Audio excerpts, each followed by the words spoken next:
미국 언론에 나왔던 보도에 따르자면 트럼프 대통령이 CIA에게 베네수엘라에서 정권을 교체시킬 수 있게끔 출동해라! 이런 식으로 지시를 내렸다는 걸로 나와 있는데요. 과연 미국하고 베네수엘라는 언제부터 이렇게 악연이 되는지를 오늘 이 영상에서 아주 깔끔하게 정리하도록 하겠습니다.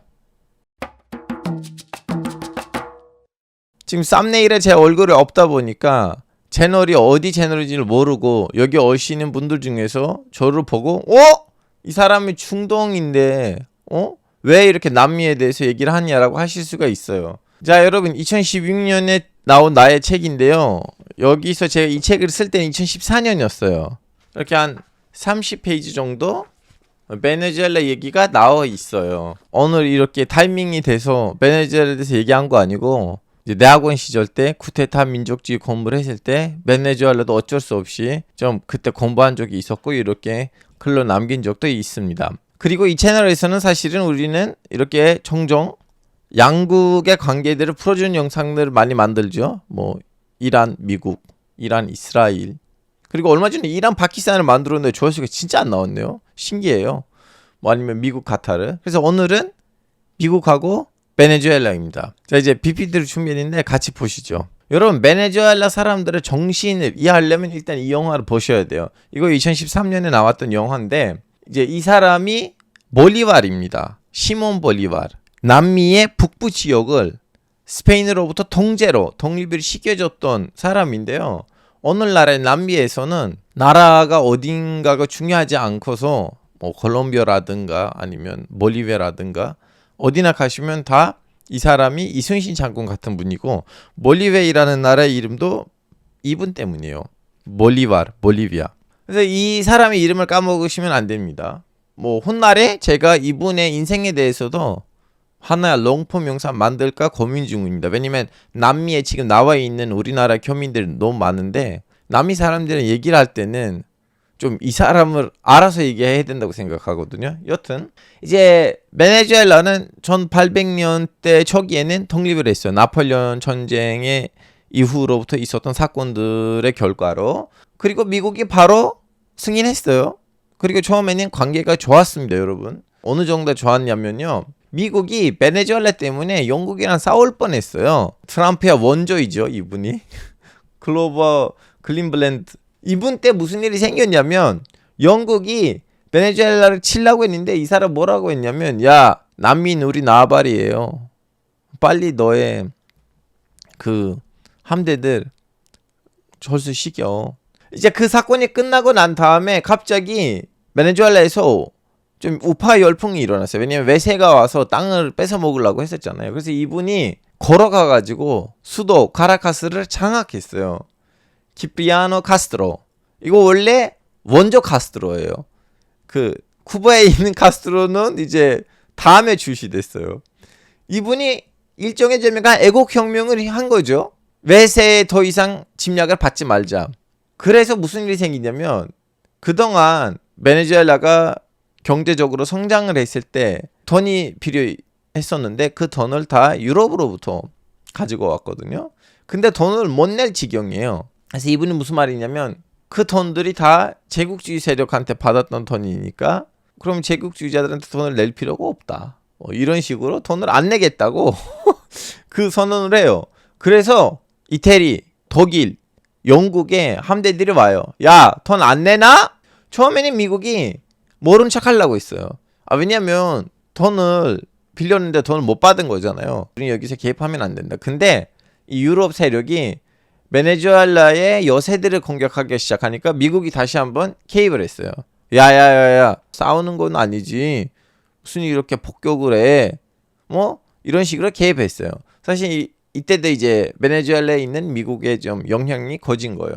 베네수엘라에서 석유가 나와요. 석유가 나오면 끝났죠. 석유가 나오니까 바로 네덜란드, 영국, 미국이 와요. 자, 그러면 1920년 때부터는 어떤 시기냐면 바로 고메제 시절이거든요. 이 고메제는 누구냐면 그 카스트로가 아파가지고 치료받으러 갔었는데 그때 쿠데타를 일으켰어요. 그리고 이 쿠데타를 미국이 승인했어요. 이제 어떻게 보면 여길로부터 꼬이기가 시작한다고 보셔도 되는데, 이 사람 이름이 뭐냐면 닉타토 엔 라 솜브라, 뒷차석에 있는 덕제자. 이거 무슨 말이냐면, 자, 보시다시피 정권을 거의 27년 동안 잡았는데 공식적으로 대통령 자리에 있는 거는 그렇게 많지는 않아요. 중간중간에 내리고 자기 후배들을 거기에다가 앉혔어요. 그래서 공식적으로 대통령 기간이 27년 아니에요. 그리고 이제 죽었어요. 그때는 미국하고 베네수엘라 관계는 역시 좋았습니다. 그리고 이제 이 사람이 죽으니까 후배들의 정권을 잡았죠. 우리는 병화스럽게 임기 기간을 채우고 떠나자. 그런 식으로 군인들이 알아서 5년, 6년 대통령 하다가 교체하는 식으로 갔어요. 헌법까지도 만들었고. 근데 이제 덕제자가 사라졌잖아요. 그래서 어떻게 보면 민주주의는 아니지만, 근데 그나마 민주주의 같은 뭔가? 우리 석유 수익 분배를 재구성하자. 너무 많이 서양 국가들한테 넘어가는 거 아닌가. 이런 식으로 불만이 있었고 자기 분배를 더 늘렸어요. 그때 미국을 비롯해 서양 세력이 뭐라고 하지는 못했어요. 왜냐하면 2차 대전 시기였는데 그런 여유가 없는 거예요. 그래서 좀 약간 화가 나긴 화가 났죠. 자, 다음은 무슨 일이 생기냐면 민주주의를 지향하는 엘리트들이 세력을 만들어가지고 쿠데타를 일으켰어요. 언제? 45년에. 47년에도 선거를 했는데 그때 45년의 쿠데타의 지도자는 47년에 선거를 통해서 대통령 됐어요. 근데 이 사람은 군인들의 힘을 빌렸지만 군인이 아니었고 최초의 문민 정부가 생긴 거예요. 선거를 통해서. 근데 이 사람이 군인들의 눈치를 안 보는 거예요. 군인들의 힘을 빌리고 쿠데타를 일으켰는데. 그래가지고 48년에 다시 쿠데타가 일어납니다. 근데 이제 여기 문제가 뭐냐면 미국이 이 쿠데타를 역시 승인했어요. 그리고 너무 웃긴 거 뭐냐면 지메네스라는 이 사람이 원래 처음에는 민주주의를 지향했던 아주 진보적인 장교였는데 정치를 하면서 우경화가 된 거고 우경화에서도 극우가 된 거예요. 그래서 52년 때는 진위 쿠데타를 일으켜가지고 정권을 완전히 장악을 했고 52년부터 58년까지 진짜 생 덕제를 했고 그때 많은 사람들이 피해를 봤어요. 근데 미국이 이때 이 사람을 지지했어요. 사실은 오늘날에 베네수엘라 사람들 머릿속에 있는 반미 감정이 바로 이때부터 시작했다고 하셔도 돼요. 52년부터 58년 사이에 있었던 이 지메네스 정권 시절 때 이 지메네스 악질들. 하여튼 이제 58년에는 민주화 반란이 다시 일어났고 이 사람이 도망갔어요. 도망갔는데 미국이 베네수엘라에 있는 반미 감정이 너무 심하니까 그것도 좀 약간 정산할 겸 이 사람을 베네수엘라에다가 반납을 했어요. 근데 그렇게 사라지진 않았습니다. 자, 이제 60년대 이후로부터는 미국이 그래도 베네수엘라랑 잘 지내려고 했고 그 이후에 정권을 잡았던 사람들도 미국이랑 그렇게 세게 맞다이를 깔려고 하지는 않았어요. 오히려 오펙이 이제 생겼잖아요. 그 석유국들의 모임. 오펙 안에서 베네수엘라는 어떻게 보면 미국의 드로이몽의 역할을 했고 그리고 베네수엘라는 공상화를 싫어했었어요.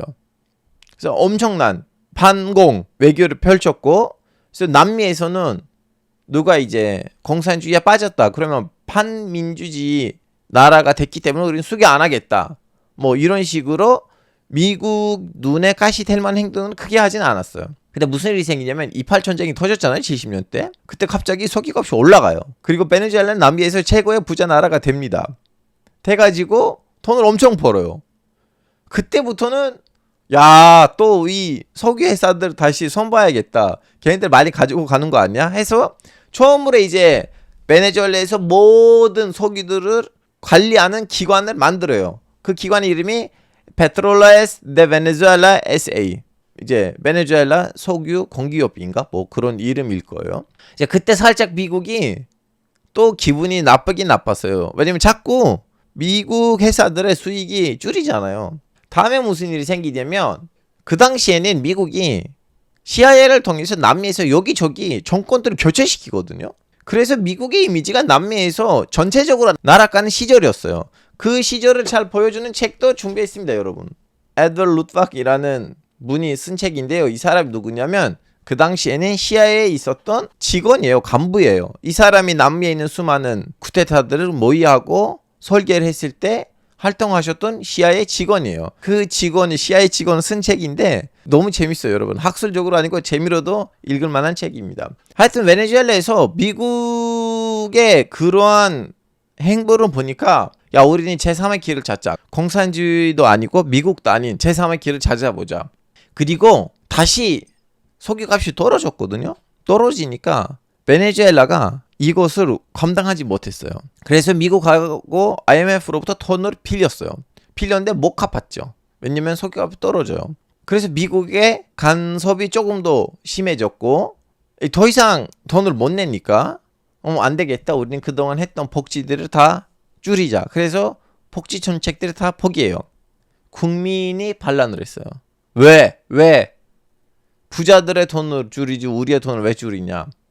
그래서 엄청난 반란들이 일어났는데 그 반란들을 너무나 잔인하게 제압하다 보니까 1989년에 카라카조 학살이 일어났습니다. 이 학살 때는 진짜 많은 시민이 죽었어요. 숫자는 아직도 정확하지는 않습니다. 근데 이 학살 시절 때 젊은 장교였던 한 명이 그 장면들을 잊지 못하니까 빡이 져서 정치에다가 개입합니다. 그 사람은 바로 차와즈입니다. 후가 차와즈는 그 89년 사건이 너무나 강력했기 때문에 잊을 수가 없어가지고 92년에 쿠데타를 일으켜요. 쿠데타를 일으켰지만 수도에 있는 장군들이 배신을 때려가지고 이 사람이 원래 성공할 줄 알았는데 성공 못해가지고 체포됐어요. 그래서 뭐라고 말했어요? 폴 아호라! 이번에 못했어. 또 하겠다는 얘기잖아요. 감옥에 들어갔는데 감옥에 들어가는 상황인데도 후가 차와즈는 이제 안에 있는데도 다른 장교들하고 일부 지식인들 그리고 일부 시민들이 모여가지고 다시 쿠데타 시도를 합니다. 92년 말에 또 실패였어요. 그래서 베네수엘라 정권이 안 되겠다. 이 사람이 안에 있으면 우리는 내전으로 갈 수가 있으니까 풀어주자. 그래서 94년에 이분이 석방돼가지고 이제 제대로 된 정치 활동을 하려고 해요. 그리고 같은 해 쿠바에 갑니다. 쿠바에 가서 이제 카스트로랑 만나죠. 그때는 엄청 젊었어요. 카스트로가 이 사람을 보고 뭐라고 말하냐면 소련 붕괴 이후에는 사회주의를 살릴 만한 사람이 필요했었는데 너는 그 사람이다. 너는 사회주의의 구세주다. 그 말을 들은 후가 차와즈 기분 너무 좋아서 남미의 미래는 워싱턴에서 아니고 하바나, 쿠바, 카라카스, 베네수엘라에서 쓰일 것이다. 이 장면을 보는 미국이 이제서야 깨달아요.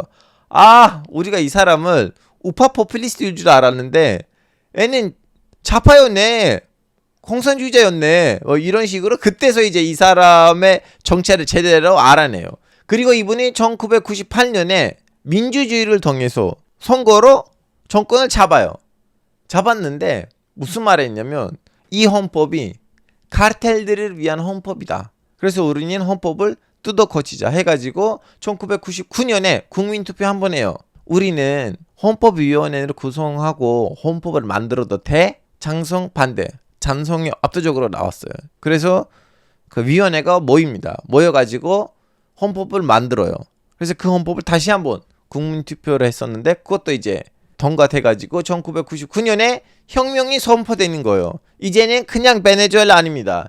베네수엘라 볼리바르 공화국. 볼리바르, 시몬 볼리바르 방금 전에 얘기했었죠. 이제는 베네수엘라는 단순히 베네수엘라 아니에요. 볼리바르의 정신을 이어받은 공화국이고 이 남미에 있는 우리 형제들이랑 같이 연대해야 됩니다. 그리고 2000년대 되면서 미국하고 베네수엘라 관계는 이제는 악화되기가 시작하죠. 제일 본격적으로 악화된 거 뭐냐면 베네수엘라에서 활동하고 있었던 미국 기업들 있잖아요. 그리고 석유회사들.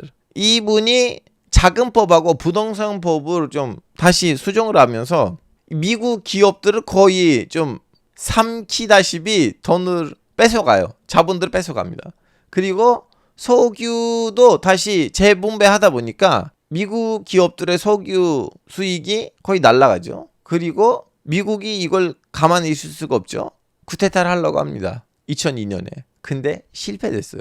후고 차와즈는 물려줬지만 다시 시민들을 모아가지고 미국이 앉혀놓던 그 쿠데타 세력을 다시 이겨내가지고 정권을 잡아요. 그 이후로부터 이제 미국하고 베네수엘라는 관계가 더 이상 유통할 수 없는 길에 빠져요. 그리고 미국의 그 모습을 보는 다른 남미 국가들도 이제 2002년이고 소련도 붕괴됐는데 미국이 남미에서 뭐하냐 해가지고 사실 미국의 남미 관계에다가 엄청난 악영향을 미쳤던 사건이었어요. 명분이 생겼잖아요. 후고 차와즈 너무나 대놓고 미국에 있는 대통령들을 비판하기가 시작해요. 비판 아니고 그냥 욕설이에요.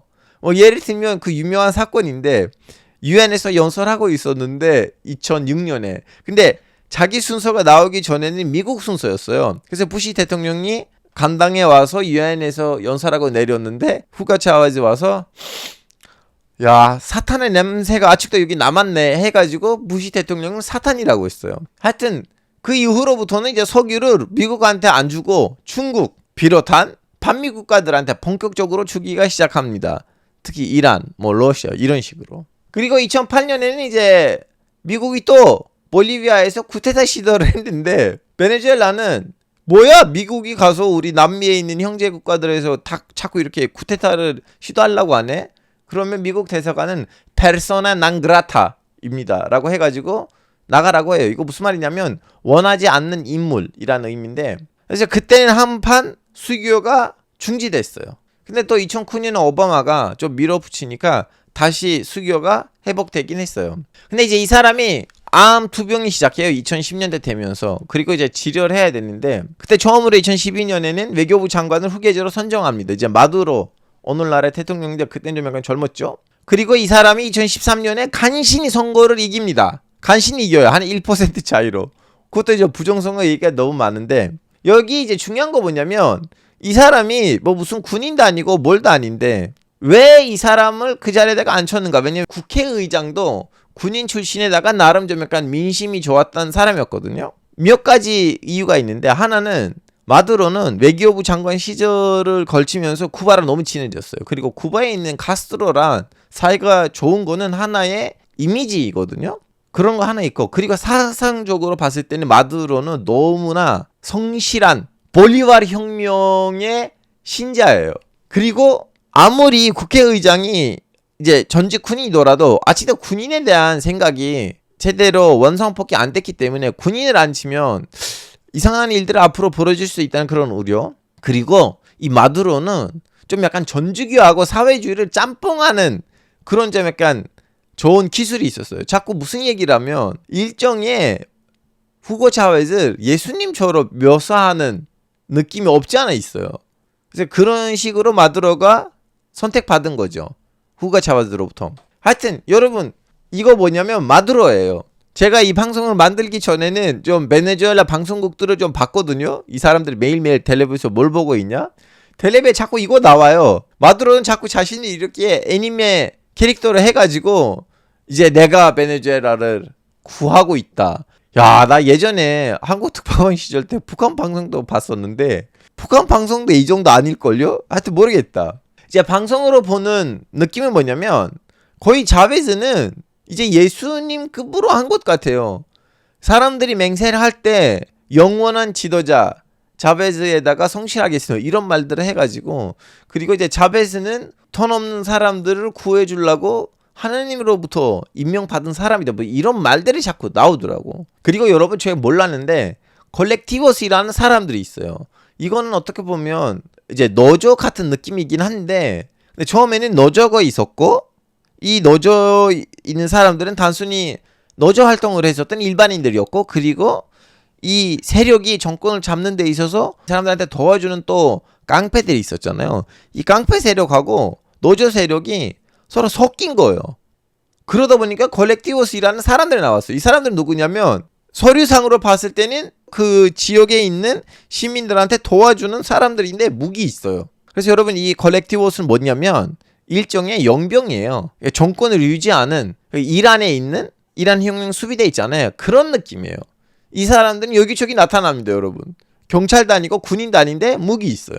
후고 차베즈 때는 그나마 정치가 잘 돌아가고 있었고 후고 차베즈는 나름 좀 약간 똑똑했었는데 왜냐하면 군인 생활도 했잖아요. 근데 마두로 정권이 되면서 나라 경제가 박살났습니다. 제가 화폐를 가지고 왔습니다. 한번 보여드릴게요. 후고 차베즈 말기쯤에 이렇게 화폐를 만들었어요. 2, 5, 10, 20, 50, 100 이건 이제 우리 경제는 이제부터는 너무 튼튼하다.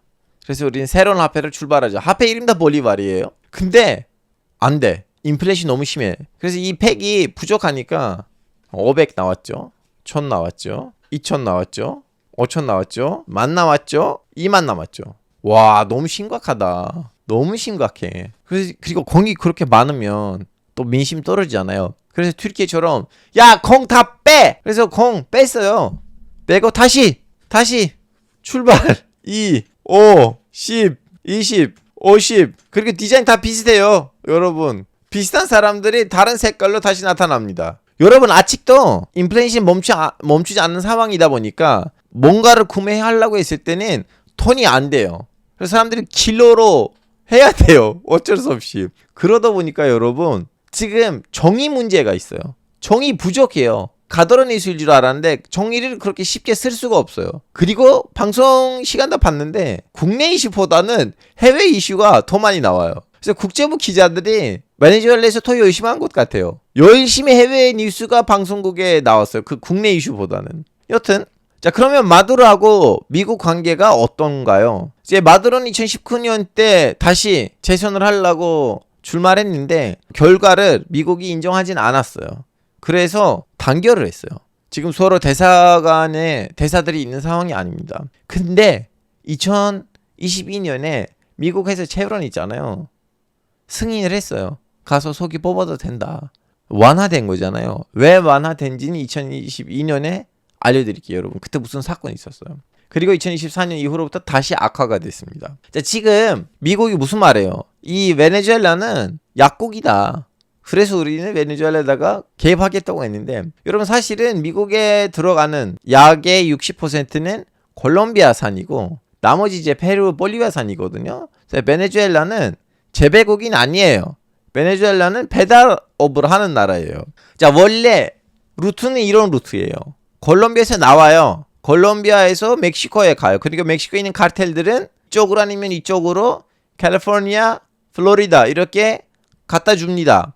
그래서 사실은 제일 큰 배달 업체들은 다 멕시코 카르텔들이에요. 베네수엘라 카르텔이 아니에요. 베네수엘라를 최근에 떴어요. 이제 베네수엘라는 여기 콜롬비아에서 받아가지고 뭐 이런 좀 약간 스피드보트 아니면 수상 택시라고 해야 되나? 이런 것들로 미국 보호 안에 있는 섬들, 뭐 포르토리카라든가 뭐 이런 식으로 이렇게 하려고 해요. 그래서 사실은 제일 많이 배달하는 카르텔들은 다 멕시코 카르텔들이라고 생각하시면 됩니다. 물론 최근에 와서 베네수엘라가 좀 약간 부상하긴 해요. 미국이 자꾸 얘기하는 카르텔 데 로스 솔레스이라는 이제 카르텔이 있는데, 델로스 솔레스는 베네수엘라 카르텔 맞아요. 근데 이 카르텔하고 마두로와의 관계는 아직 증명되지는 않았어요. 그리고 사실은 미국을 접수한 카르텔은 시날로아 카르텔이거든요. 근데 이 카르텔은 멕시코 카르텔이에요. 그리고 베네수엘라 카르텔들은 주로 많이 파는 거는 유럽하고 중동이에요. 특히 튀르키예랑 사이가 아주 좋습니다, 여러분. 튀르키예에서 그런 기사들 많이 나와요. 근데 최근에 와서 결정적인 사건이 터졌어요. 자, 이 사람들은 아이티에서 체포됐습니다. 이 사람들 누구냐? 바로 마두로의 부인의 조카들입니다. 이 사람들 아이티에서 미국에다가 마약을 정리하고 있을 때 걸렸어요. 자, 이 조카들은 아이티에서 체포가 됐는데 이제 수사를 하다 보니까 2018년에 이 사람들의 이제 이모이겠죠? 아니면 고모인가? 클리아 플로레스도 제재 리스트에 들어갔어요. 그리고 수사를 하다 보니까 뭐야? 마두로도 나름 약 사업을 하네 해가지고 마두로하고 마두로 측근에 있는 14명인가? 사람들한테 약 재판이 시작됐어요. 시작됐는데 이제 펜딩 케이스예요. 왜냐면 수교 안 한 상황이니까 서류가 안 와요. 베네수엘라로부터. 근데 2020년부터는 미국에서 마두로하고 마두로 주변 사람들한테 약 판매업이랑 관련된 재판이 시작된 상황이에요. 자, 2022년은 무슨 일이 생기냐면 자기 조카가 미국한테 있는데 거기 있으면 안 되잖아요. 그래서 베네수엘라하고 미국 사이에는 협상이 있었어요. 미국 국적이면서도 베네수엘라 국적인 근데 미국을 더 사랑하는 몇 명 기업가가 있었는데 이 기업가들을 베네수엘라가 체포했어요. 그리고 또 베네수엘라에서 스파이 활동하다가 미국 군인 한 명이 또 걸렸거든요. 이런 식으로 7명을 미국한테 갖다 주고 미국도 마두로의 진척들을 돌려줬어요. 바로 이때 좀 약간 협상했기 때문에 분위기가 나아져서 쉐브론한테 승인이 들어갔죠. 너 석유 좀 뽑아도 돼. 이런 식으로. 자, 그러면 지금 미국이 베네수엘라에서 정권 교체하려고 하는데 CIA를 통해서 그거 가능할까? 여러분 모르죠. 가능한지 안 한지. 왜냐면 방금 전에 설명했던 그 콜렉티버스들 있잖아요. 콜렉티버스들은 시민까지 내려와 있는 상황이니까 그렇게 쉽지는 않은 것 같긴 한데 그래도 미국의 업적이 나름 있어요. 책에서도 소개했다시피 미국이 개입하면 성공적으로 됐던 쿠데타들이 없지 않아 있습니다. 이거 다 리스트를 여기다가 적어놨고요. 보시다시피 난민인 시아의 나발이에요. 자, 근데 트럼프는 마지막으로 찬스를 한번 줬어요. 이분이 제가 알기로는 군인인데 올해 초에 카라카스에 가서 마두로를 만났어요. 만났는데 결과가 없더라고. 이제 가도라 뉴스들에 의하자면 물론 제가 가도라라고 하지만 언론에 나왔어요. 이제 AP에 나왔는데 미국이 얘기한 거 뭐냐면 너네 이 정권이 정상적인 정권이 아니야. 그래서 이 정권을 완전히 같은 사상이더라도 이 팀이 이 정권으로부터 빠져야 돼. 왜냐면 니네들이 약사업하고 있어. 그래서 스텝 바이 스텝 니네들이 좀 물려놨으면 좋겠다고 했는데 마두로는 싫다고 했겠죠. 본인이 정권을 잡고 있는데 왜 줘요. 그래서 지금 현재 어떤 상황이냐. 미국의 이러한 모델 구축함 3대가 지금 카라카스 앞에 있어요. 그리고 주변에도 해병대 한 4,000명이 있거든요. 혹시나 모르니까 이제 미군이 거기 있는 거고 또 CIA는 뭐 할 건지 우리가 모르고 있는데 제가 이 상황이 얼마나 심각한지는 이따 알게 됐어요. 힐러리 클린턴 여사는 얼마 전에 어떤 행사에 들어갔는데 이 얘기를 했어요. 이분도 이제 예전에 외교부 장관이었잖아요.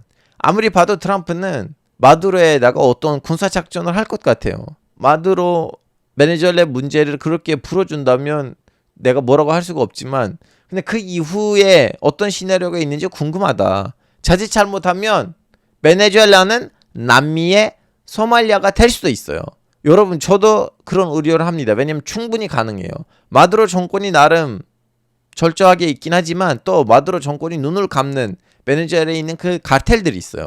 마두로 정권이 무너지면 지금 IT처럼 베네수엘라가 완전히 개판이 될 수도 있습니다. 그래서 어떻게 될 건지는 저도 모르겠습니다. 자, 여러분 이 영상이 여러분한테 얼마나 도움이 되는지는 모르겠어요. 근데 딱 봐도 조만간 이 베네수엘라하고 미국 사이에는 무슨 문제가 터질 것 같은데 그때 이 양국의 관계가 어떻게 흘러왔는지에 대한 좀 왠지 자료가 있어야 되는데 이렇게 정리하고 올렸고요. 부족한 부분들이 있었다면 용서해 주시고 그리고 여러분 진짜 궁금하시는 것들이 있으시면 특히 중동에서 이 나라하고 저 나라 관계가 어떠는가 이거 다 댓글로 써주시면 저는 나름 준비를 하거든요. 하여튼 다음 영상에서 봬요. 안녕히 계세요.